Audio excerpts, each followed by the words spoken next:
Welcome to HVAC Success Secrets Revealed, a show where we interview industry leaders and disruptors, revealing the success secrets to create and unleash the ultimate HVAC business. Now your hosts, Thaddeus and Evan.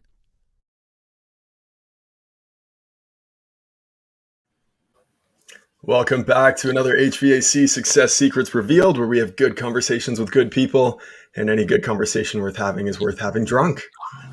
Cheers. Cheers. Heather, thank you so much for joining us.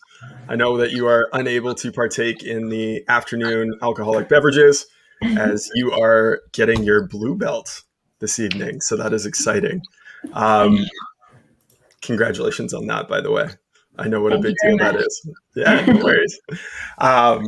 We'll get into that, martial arts and everything else, but right now I want to introduce you. So for everyone that does not know, this is Heather Ripley. She is the founder of Ripley PR, which is a global public relations firm specializing in helping home service businesses promote and advocate their business. She's been recognized by Forbes, Entrepreneur Magazine as the top PR agency 3 years in a row. Also the author of Next Level Now, which educates you why you need PR now more than ever, not just to handle the bad things, but also promote the good and help you build your business and build your brand. So Heather, welcome. Thank you so much for joining us. Thank you. Glad to be here. Awesome. So I'm really curious. Let's dive right in. How did you get into PR? What was it that attracted you to it and then starting your company? Because I love that story of going from working for other people and then taking that plunge and that leap of faith and believing in yourself. So why don't you go ahead and share? Yeah, 2008, I was working in marketing and PR, and I got a job at Clockwork Home Services in Florida. And they are the parent company of 1 Hour Heating and Air Conditioning. Yep. So worked there for about a year and a half when the CEO said he was ready to sell the company, wanted to do something major. So long story short, I pitched the Celebrity Apprentice and got all three of our franchise brands on the show, and they sold the company. I went to work for another agency, worked my way up, left, went to another agency, and then in 2013, I decided to open Ripley PR and focus on the trades. I love it. Well, and there's not many PR agencies that really specialize and niche down the way that you have in terms of, of specializing in the trades. So I love that. I guess let's help people understand what is the difference between marketing and PR, because I think a lot of business owners understand what marketing is and the need and the necessity for it. But when it comes to PR, it's usually this shit has happened. Please help me.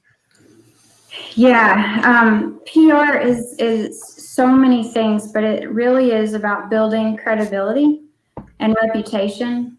And a good analogy for that is Peyton Manning. You know, Peyton had a good career. He did good things all throughout his career. And then when something bad happened, it went away very quickly. The news media didn't talk about it very much.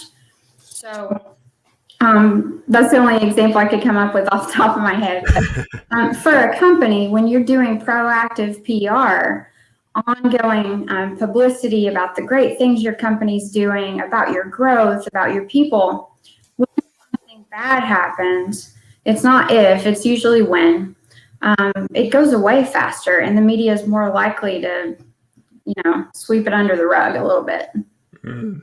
No, that's fair. And like we talk about that with Google reviews, and that's a topic that I want to get into later on in the show. But when you have one negative review, but you have 50 positive reviews, it buries it down, and the weighting is completely different. So when you look at, I guess increasing the visibility, credibility, and reputation in their market, what are some things that people can do? Well, let's back this up.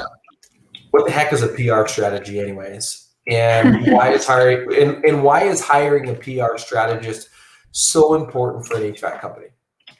Well, PR is very different from marketing. It does go hand in hand, and I view PR very much as a tactic of marketing. It should come out of your marketing budget, but it's a long tail game. It's not really something that you can put out there and then get immediate results. But a PR strategy is very, it should be very in tune with who your company is. One of the things I talk about in my book is doing a SWOT analysis, which is identifying your strengths, your weaknesses, your opportunities, and threats. And those can be both internal to the company and external.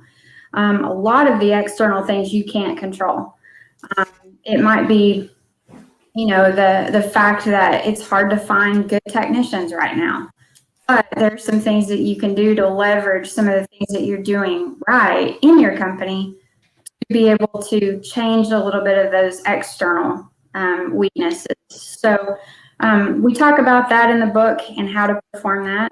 And then you can take those things that you find out from doing that SWOT analysis and find out what your differentiators are as a company, and then communicate those to your community through the media. A lot of the companies that we work with are doing some great charitable giving. They have technicians driving past, 20 other HVAC companies to go to work there every morning. Getting those stories out in the media is, it's a positive thing for any company. Absolutely. So is there a frequency or a consistency that someone should be looking for when they're looking to boost their PR? PR is momentum building. So, if you hire a PR professional in-house or a PR agency, you may or may not see some results right off the bat.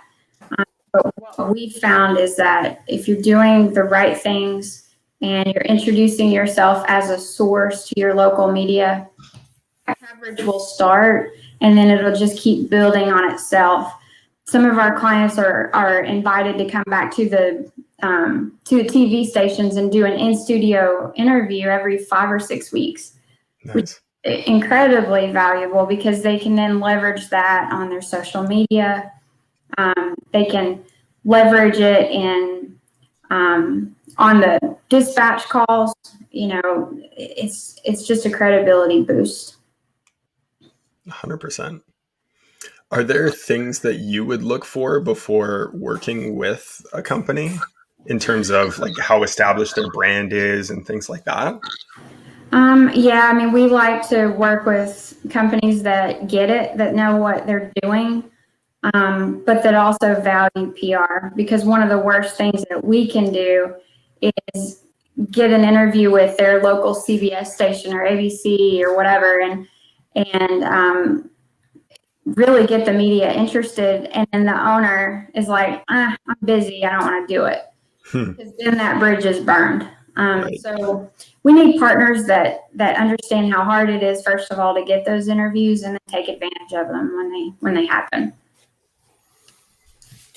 So it sounds, PR is wildly different than marketing and advertising and branding, but there's probably a lot of synergies between the two. So when you look at PR versus marketing, what are some differentiating factors?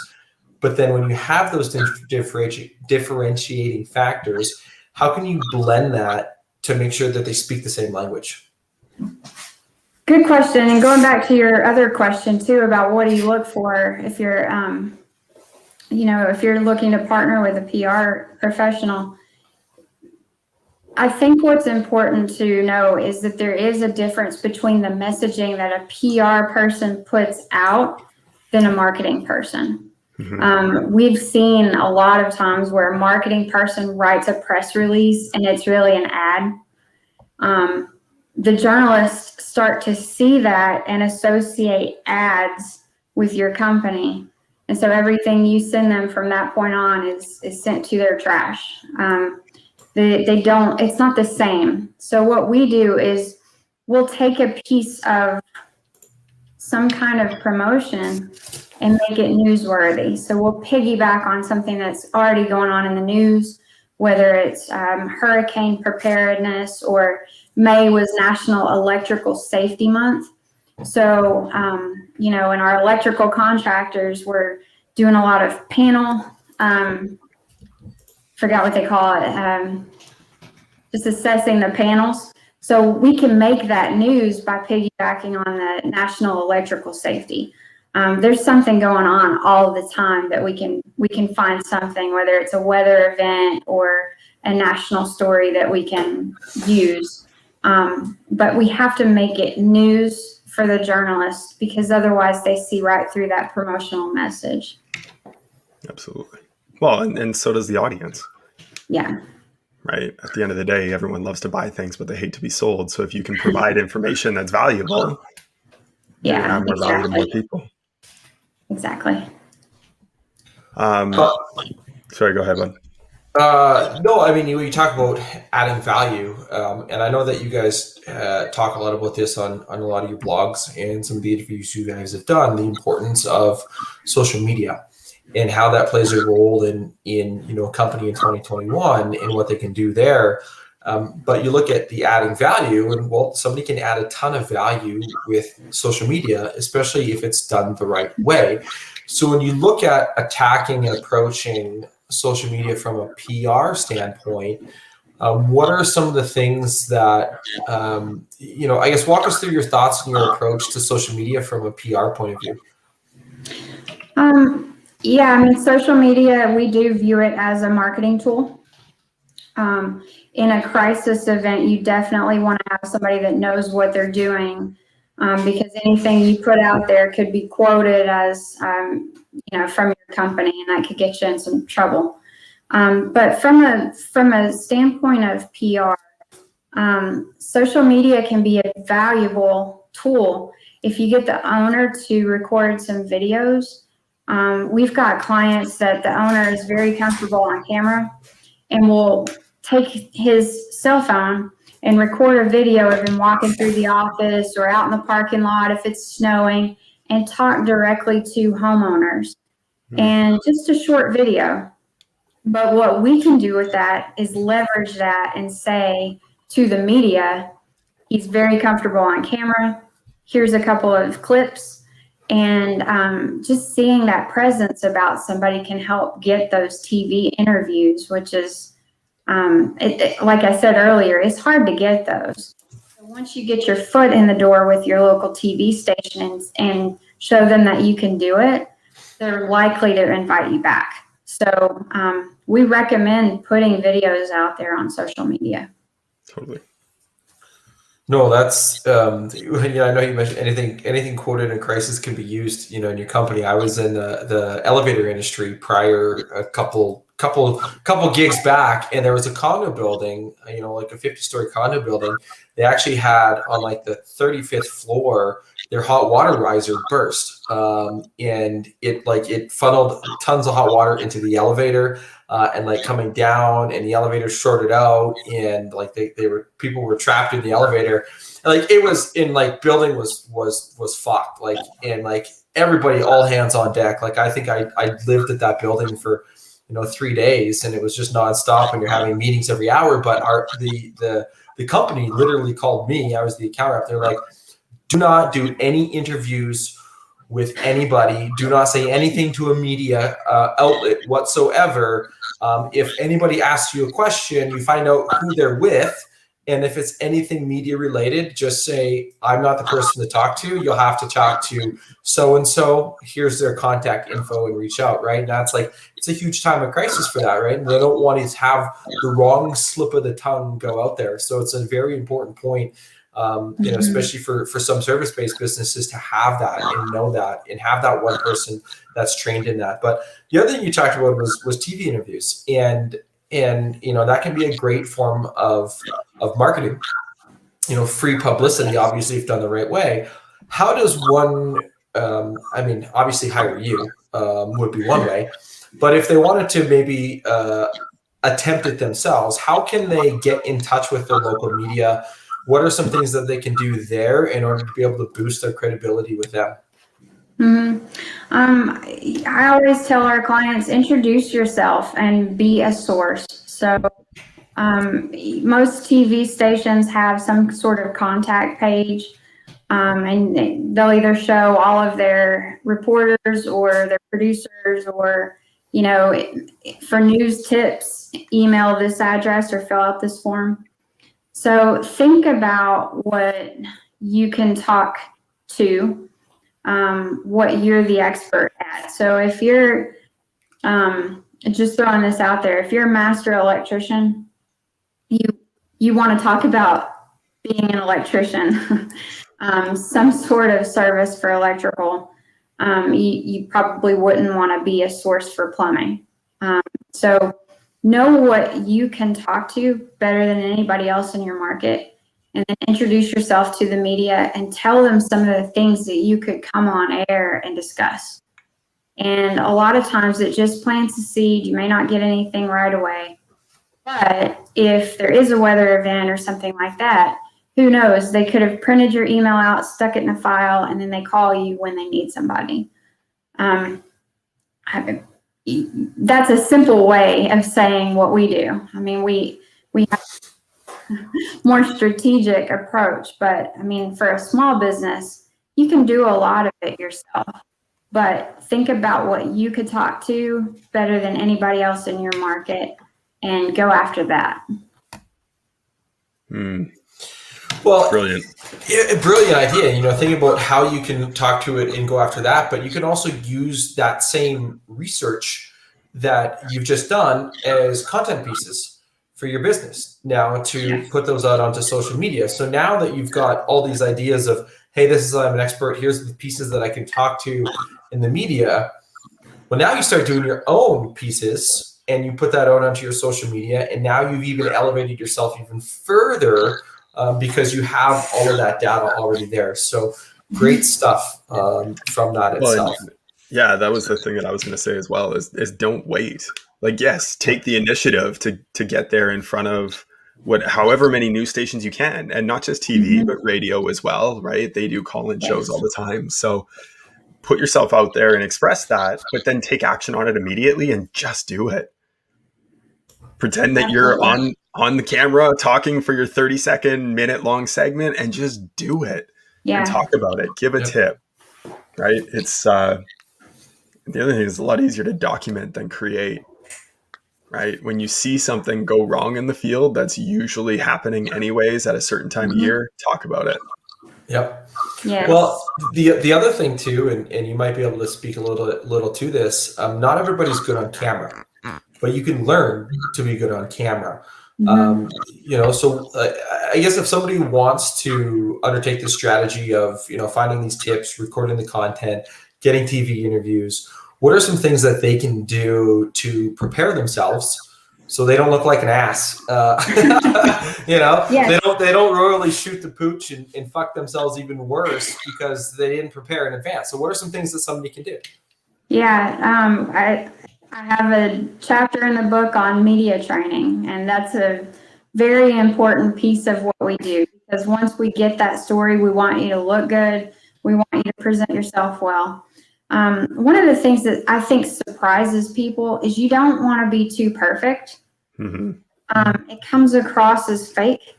And so when a reporter is interviewing you, you want to be genuine, you want to smile, you want to be real. It's okay to throw in a couple ums. But if you're too prepared and too polished and too rigid, it's not a good interview. We tell our clients to what to wear. If they usually wear polo and khaki pants, wear polo and khaki pants. Just make sure your logo is visible. If you usually wear a button-up, make sure your logo is visible. Don't wear a suit if that's not what you normally wear. You're not going to be comfortable. If the interview's outside, take your sunglasses off. Step aside somewhere where you don't need them. Don't chew gum. Don't put your hands in your pockets. We've seen a lot, but there's you can accidentally look like a creepy old man pretty easily if you have your hands in your pockets and you got your sunglasses on. So what do you do? Like just clasp your hands, or Yeah, what do I do? Your thumbs in your hands? Pockets, like be like a cowboy and rest your thumbs in your pockets. Yeah, might be. If you're standing, don't cross your arms. Just gesture naturally. If you're sitting, you want to sit kind of open toward the person that you're interviewing with. There's all kinds of tips, but what we like to do when we can is practice with a camera and then record it and then show it back and say, what do you think you could have done better? You're fidgeting with that pen. What are you doing there?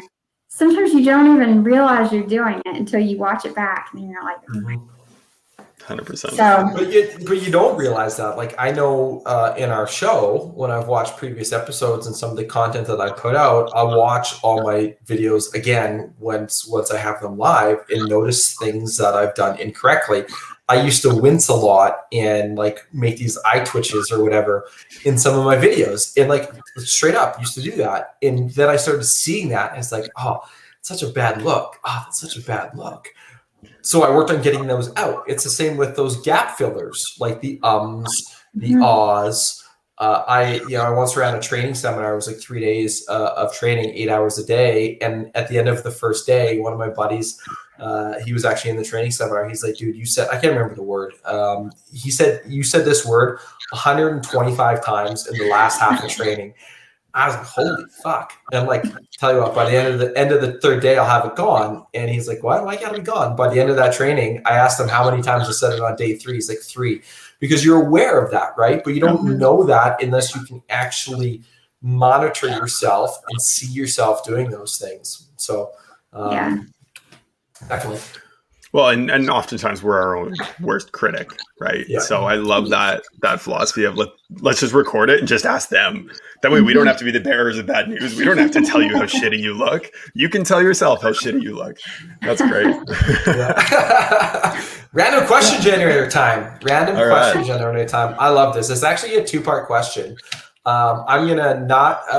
I pulled one. I'm like, ooh, that's good. I'm like, wonder what the next one is. I'm like, ooh, that's good. So I actually have 2, but I'm going to go with the second one because I think it's appropriate, because you actually did an interview where they actually asked you about, and I pulled this question before I even did it, where they talked about 10 years, right? What do you see in 10 years? So it's kind of fitting. So what do you wish you could tell yourself 10 years ago? And what do you think you'll want to tell your current self 10 years from now? So I will repeat that one more time to buy you some time, because I think that's a deep question. So what do you wish you could tell yourself 10 years ago? And what do you think you'll want to tell your current self 10 years from now? 10 years ago was 2011. So I was preparing to start my business. And it was just an idea at the time. And I was scared to death. Like anybody starting a business. I was vice president at another agency, and when I turned in my notice, she asked me if I would stay if she gave me partial ownership of the company. So I appreciated that. I would say 10 years ago, I would tell myself to something that a former boss told me is feel the fear and do it anyway. You're never going to be 100% comfortable with anything that's outside your comfort zone. I mean, that's goes without saying, but that's where everything magical happens, is outside the comfort zone. So, and I think that's the name of a book, if I'm not mistaken, but feel the fear, just jump. And then 10 years from now, I would say, logically, I know every day when I'm stressed out, I know that the stuff I'm stressed about doesn't really matter. And I let it get to me and I let it control my sleep and everything else. It doesn't matter. So 10 years from now, I'd probably say to myself, I told you all that stuff you worried about doesn't matter. Well, there's so many ways that a person can take that. I'll go first, Evan. You can go after. But feel the fear and do it anyways. Like 10 years ago, you hadn't started your company yet. You had this vision, you had this dream, and you took the plunge anyways, and you went for it. I think a lot of people, regardless if they're business owners or not, is to not get mirrored in fear.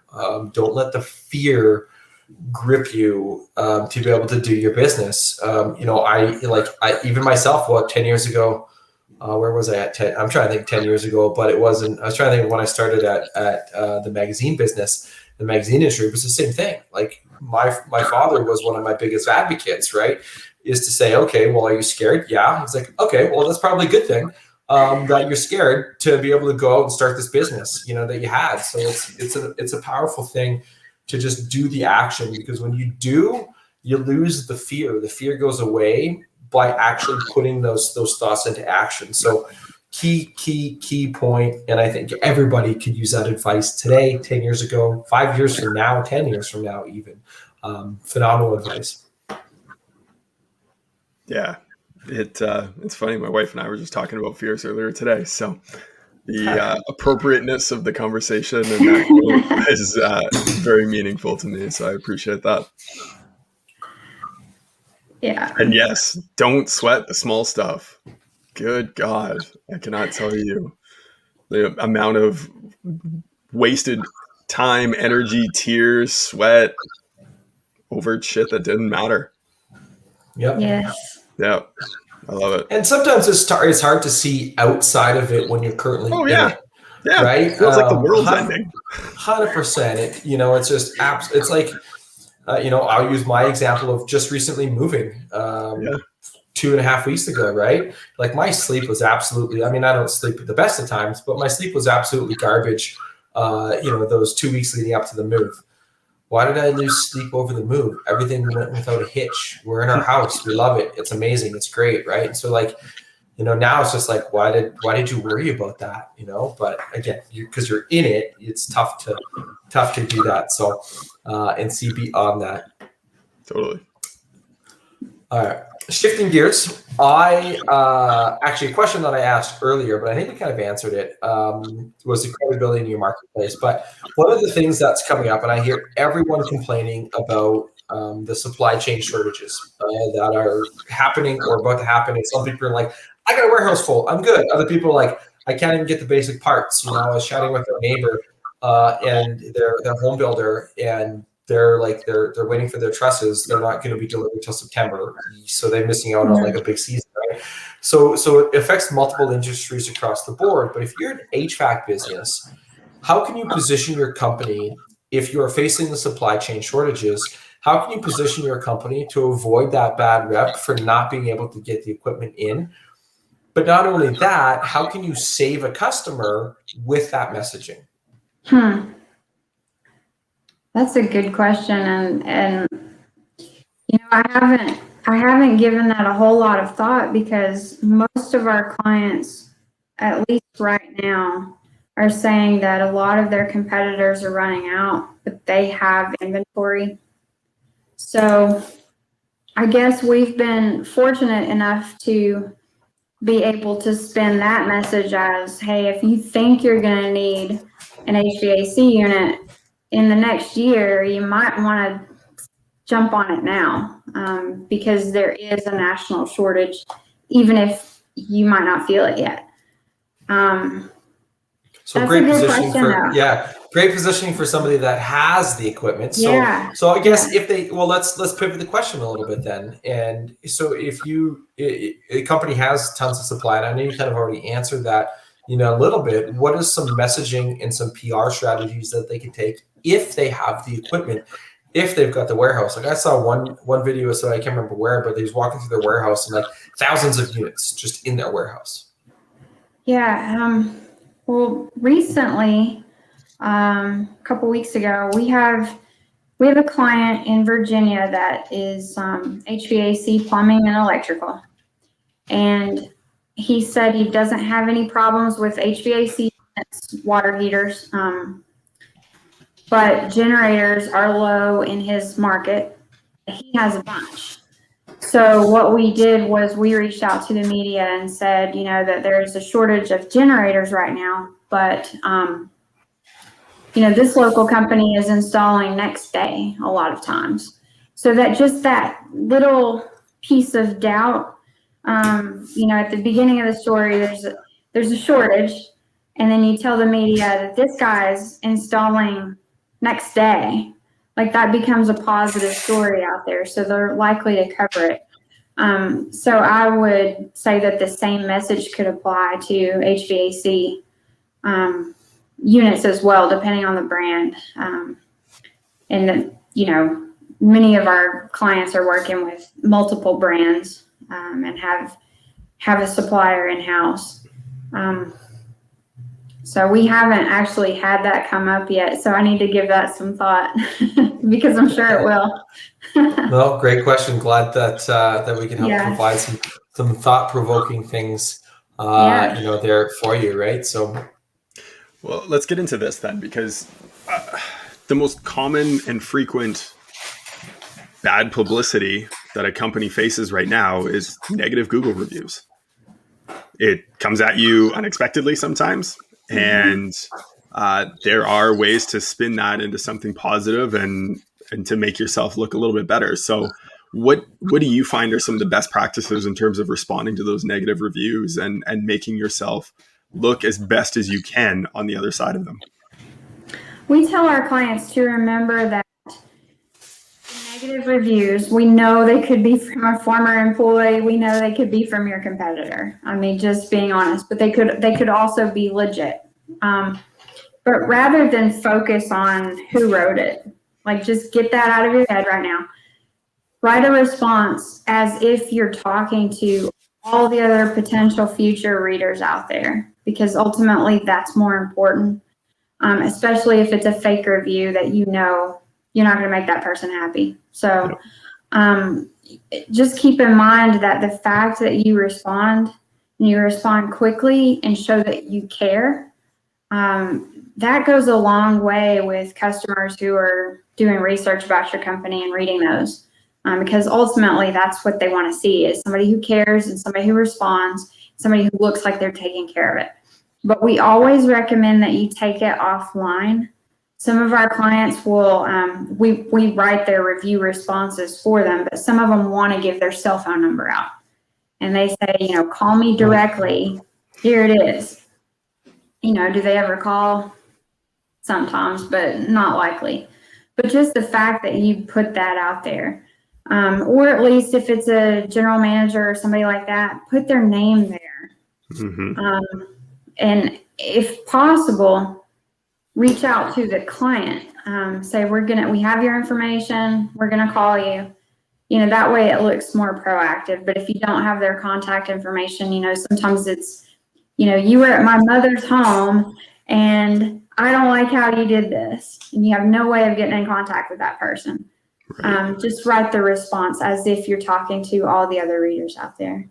I love that. That's a great practice. Yeah. Well, and the other thing, I was just going to say, it's something that, like, I talk about with customers, is that, look, at the end of the day, they know that people are buying reviews. So they actually go to the negative ones to see how you respond to them. And that's how they make a buying decision. And it has nothing to do with what people are saying. It has to do with how you respond to them. So that's your opportunity to showcase what kind of a person you are and what kind of integrity you have. Yeah. Yeah. Well, I was going to say the one thing for, I was trying to respond back to Kelly Weeks, and I had when you click on something in Facebook, you actually hear the conversation. And so sometimes it trips you out. Is if you're hot and heated and you're like in the moment and you just want to blast that person and put them on blast, take a step back, breathe in a few times, write the review, don't post it, go calm down for an hour or 2 or 3, come back and reread it.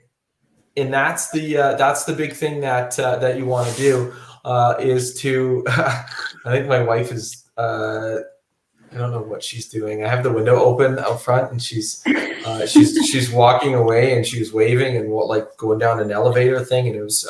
But anyways, squirrel. Note to self: don't have windows open to your front of your house, office. But take the time to remove yourself and the emotions from the situation, because if you're gonna have your emotions and you're gonna get heated, It's not going to be good, and it's not going to be a good look. So actually, what are some tips for somebody, because obviously you've probably coached people on that, what are some things that a person can do to remove the emotions from the negative review response process? The easiest thing is have somebody else write the response. It doesn't have to be an agency. It can be somebody that can write really well in your office. But what we do when we're responding is we call the owner or call the general manager, whoever knows about the situation, and we find out the details.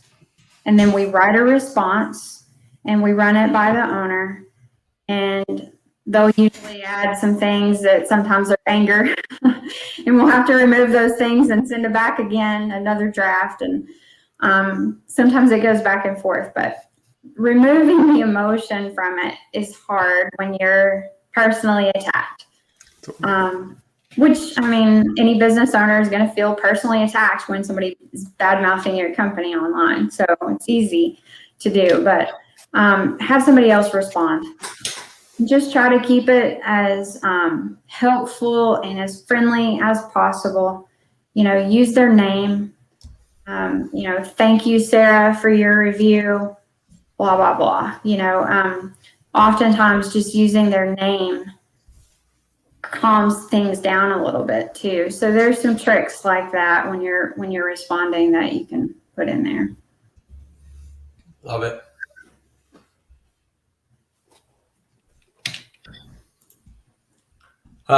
So if you are at all curious if you're like, hey, guys, this is some great information. I don't give two fucks about doing it myself. I want to have somebody else handle this all for me. The negative reviews, getting me TV interviews, coaching me, training me. Reach out to Heather. So you can actually reach her and find her at, actually I forgot. I always forget about this ticker. It's supposed to go across the bottom, but I always forget to turn it on because I don't want it on the bottom when we have our video to start. Anyways, you can find her at prsecretsforhomeservice.com. That is where you can buy her book. You can also find her at ripleypr.com. We'll also put these in the show notes. So you'll actually have access to those. So in case I say it too fast, it'll be there for you. Also, if you want to send her an email, hripley@ripleypr.com is how you can get in touch with her.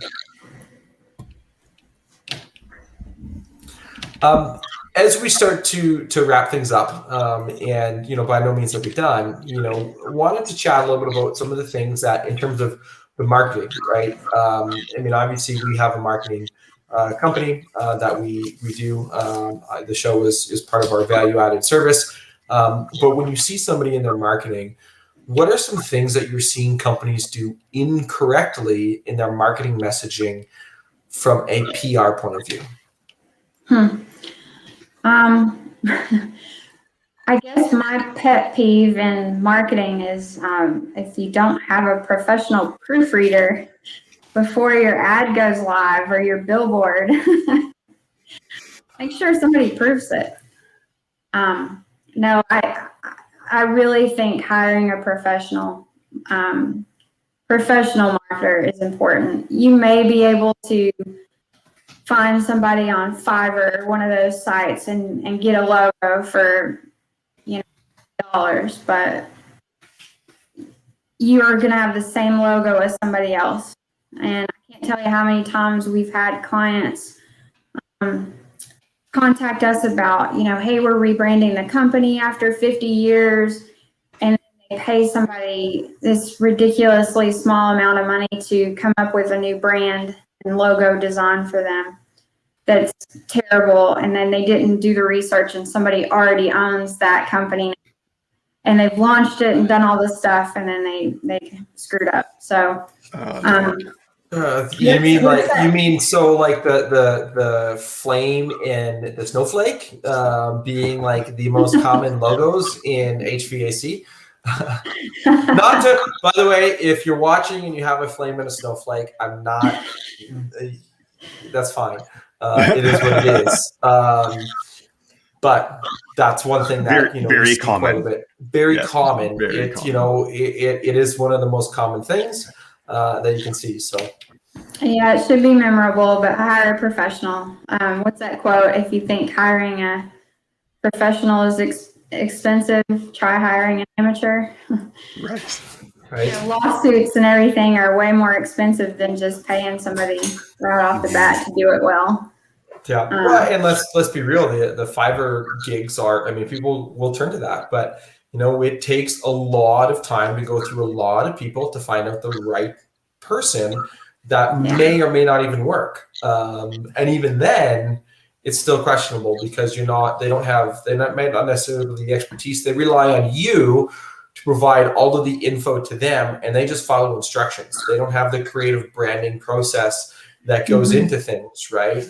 But hiring a proofreader for ads is an amazing thing. I know I could probably use one sometimes. Grammarly just doesn't do me enough justice for my proofreading capabilities for stuff that I send out for us. But it so I makes guess me feel bad when I see a billboard or a TV spot and there's a big glaring error on it. I'm like, oh, they spent a lot of money on that, and it makes them look dumb. So yeah, perfect. Yeah, no, get a proofreader. It is well worth the money. And that's why. Well, we have a quality control process for us, right? Where we have our main content team that writes it, and then we have a quality control who then proofreads to make sure everything's good to go on the final product, especially our websites. For that. So it's a huge thing that I think a lot of people miss for sure. Yeah, good. So what I'm hearing then is the old saying of bad PR is better than no PR is not true. Is that not true? Not true. Love bad PR can be pretty bad sometimes. Absolutely, again. Just ask Jeffrey Epstein. Oh, going there, hey? Wow. All right. Well, to wrap up, we've got one final question for you. And if you've watched the show, then you already know what it is. And if you haven't, well, here you go. What is one question that you wish people would ask you more, but they don't? I didn't know that one was coming, so I apologize. It's all good. It's all good. I think out of the history of our show, one guest has prepared for that question. Yeah, I'm not prepared for that one. So what should they ask? Why should we hire you instead of this other agency we're talking to? Maybe. Okay. Well, let me ask. Yeah. So I was going to say, let me ask you, as I kind of rudely interrupted you, why should somebody hire you versus some other PR agency that they're considering?